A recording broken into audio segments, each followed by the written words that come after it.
Alhamdulillah wassalatu wassalamu ala Rasulillah Sayyidina Muhammadin abdillah wa ala alihi wahbihi wa mawalah wa ba'du.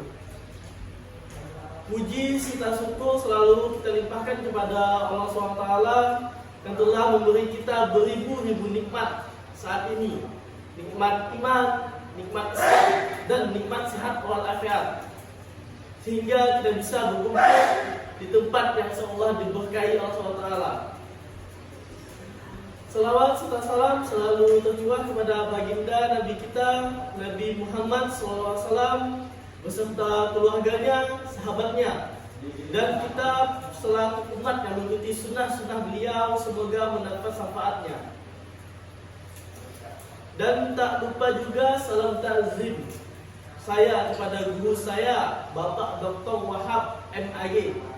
Beliau adalah dosen mata kuliah Islam Budaya Borneo. Semoga beliau selalu diberi kesehatan. Amin. Amin ya alamin.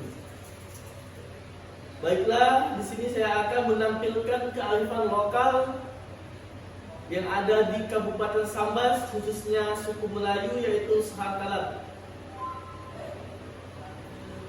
Sahakalan merupakan tradisi masyarakat Melayu Sambas yang saat ini masih tetap melaksanakan dalam acara-acara syukuran dan selamatan yang ada pada masyarakat setempat. Satu di antaranya adalah pada acara resepsi pernikahan, tepung tawaf, dan hitanan. Hal ini merupakan wujud ekspresi ta'zim yang berkaitan erat dengan peristiwa hijrah Rasulullah SAW ke Madinah. Sahakalan merupakan ritual keagamaan tradisional yang mengkombinasikan syair-syair pujian kepada Allah dan Rasulnya. Sahakalan juga masih menjadi salah satu diperdebatkan oleh para ulama. Sebagian ulama ada yang memperbolehkan dan sebagian ulama juga ada yang bilang Sahakalan adalah bid'ah, satu hal yang mengada-ngada.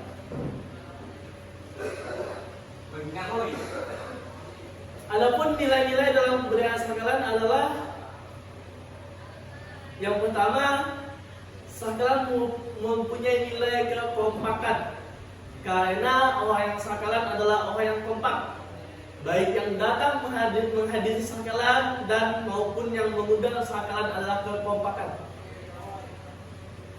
Yang kedua, adanya nilai sosial dalam Sahakalan, karena orang yang melakukan Sahakalan itu harus berinteraksi.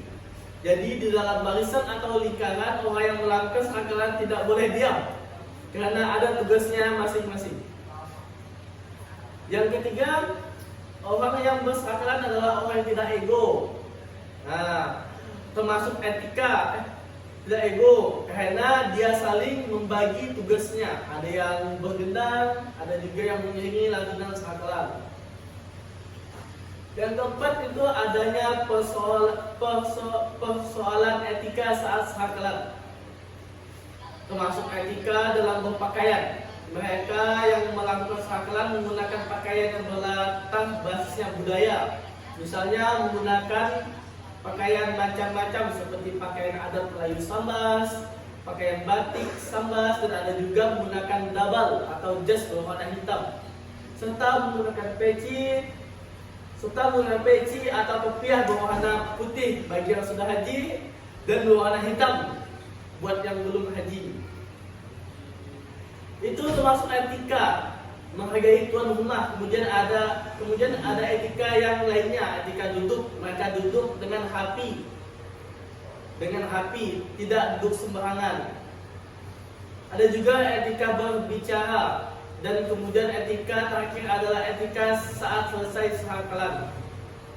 Saat selesai sahakalan tidak langsung pulang, adapun makan bersama-sama atau disebut dengan besapahan di tahu.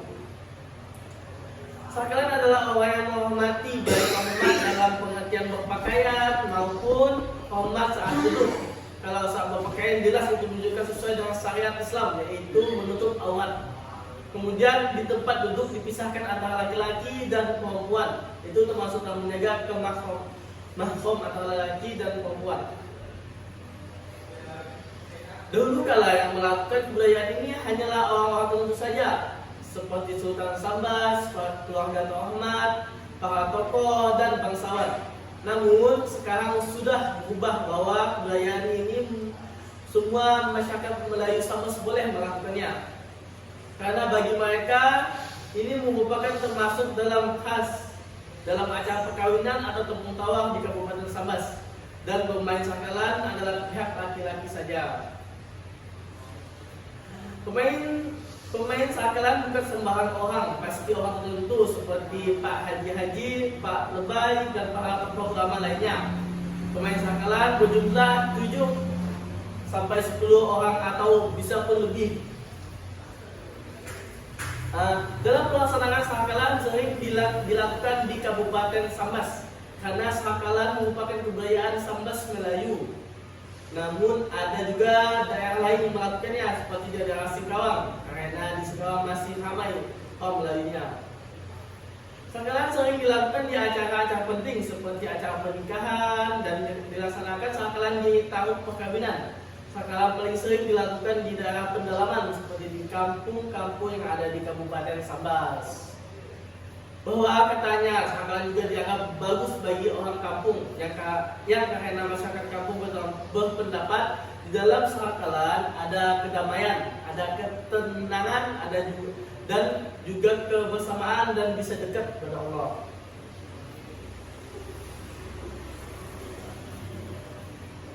Pada masyarakat Sambas, sakalan biasanya dilakukan atau dilaksanakan pada saat sebelum makan bersama atau bersafrah, dalam acara tapung tawar dan acara pernikahan. Pada umumnya pelaksanaan sakalan itu sama di setiap acara, yaitu dilaksanakan pemulaan acara kurang lebih 1,5 jam. Kalau di acara tapung tawar, sakalan dilaksanakan di hari pertama saja dan biasa dilakukan di rumah. Berbeda seperti di acara pernikahan. Kalau pernikahan sakalan dilakukan di hari kedua atau yang disebut dengan hari besarnya sawan, dan sakalan dilakukan di tahun. Penting bagi kita selaku orang Sambas melakukan sakalan karena itu merupakan warisan turun menurun dari kerajaan Sambas dan sekaligus sebagian bentuk kita melestarikan adat kebudayaan Melayu yang ada di Kabupaten Sambas khususnya biar tetap kekal. Bagi pelaksanaan sakalan ditandai dengan pembacaan ayat suci yang ditunjukkan untuk memuji Allah dan Rasul-Nya. Pembacaan tersebut dilakukan secara bertahap, yaitu yang pertama pembacaan Assalamualaikum, yang kedua pembacaan Hawi, yang ketiga pembacaan Ashabul Badrum, yang keempat pembacaan doa. Bagaimana mempersiapkan dalam pelaksanaan sakalan, yaitu dengan cara sebagai berikut. Yang pertama, 1. Menunjukkan seorang ketua yang dianggap alim atau pandai seperti Pak Labai atau orang yang biasa memimpin sakalan. Yang kedua, membaca teks Assalamualaikum, yaitu Hawi dan Ashabul Badrum yang nantinya akan menjadi pedoman dalam pelaksanaan sakalan. Yang ketiga, kelompok tahar yang akan mengiringi lantunan sakalan, karena tahar di sini berfungsi untuk memperindah irama sakalan. Yang keempat, alat pelengkapnya yang dianggap perlu seperti gendang atau rebana dan mikrofon atau alat pengeras suara. Adapun adab untuk melaksanakan sebuah kebudayaan pasti perlu adanya adab. Untuk melaksanakan sakalan juga ada adab-adab, yaitu yang pertama, jangan sampai melampaui batas sehingga melalaikan waktu-waktu yang lebih utama, yaitu sholat. Yang kedua, tidak boleh dijadikan ajang pamer atau kemewahan. Yang ketiga, hendaknya dilanjutkan sewajarnya saja agar tidak mengubah makna. Yang keempat, jangan dilakukan di dalam masjid sebab itu merupakan sebab itu merupakan menyerupai orang dengan orang Kristen yang bernyanyi di gereja mereka. Jadi kesimpulannya adalah haruslah kita melestarikan kebudayaan yang ada di daerah kita masing-masing. Karena dengan kita melestarikan kebudayaannya, kita tahu bahwa kebudayaan atau tradisi yang ada di daerah kita itu baik dan ada nilai-nilai yang bisa kita ambil seperti nilai etika dalam bersakalan, banyak nilai yang bisa kita ambil dalam sakalan. Misalnya nilai etika saat berpakaian. Di sini sangat diwajibkan untuk berpakaian yang rapi dan sopan dan bagus dan menutup aurat. Alhamdulillah. Sekian dari saya. Wabillahi taufiq wal hidayah. Assalamualaikum warahmatullahi wabarakatuh.